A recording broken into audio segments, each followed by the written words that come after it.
তারপরে তোমার মাকে আমি বলছি দেখো ওদি একটু তেল আছে দেবে তা হ্যাঁ ওখানে আছে না ওদি একটু সাবান দাও গায়ে মাখবে তারপর বলে মাজন ওখানে আছে তা নাও ভালো কালকে বলতেছে ও কাকিমা তোমাদের এত একটু জল গরম করবো কাকিমা তোমাদের এত একটু করবো এমন নকশামি করতেছে যেন কিচ্ছু করে না কালকে আমি গোটা কথা জিজ্ঞেস করে করবে শোনো যখন বিয়ে করবে তখন জিজ্ঞেস করে করবে যেটা করবো শাশুড়ি মা সব করতে যেটা ওটা জিজ্ঞেস করে করো দুটো লাউয়ের ডাল ডোকা কেটে নিয়ে যাও বাবা পাগল হয়ে যাবে এখন কেটে কি করবো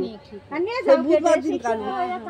ভেটকুল পাতা নিয়ে আসবে শিকারি দুটো কচু পাতা নিয়ে আসবে শিকারি মাথা খারাপ করে দিচ্ছে আমার প্যাকেট নিয়ে আমার পুঁই শাক ডাটা একটু নিয়ে যাবে বাবা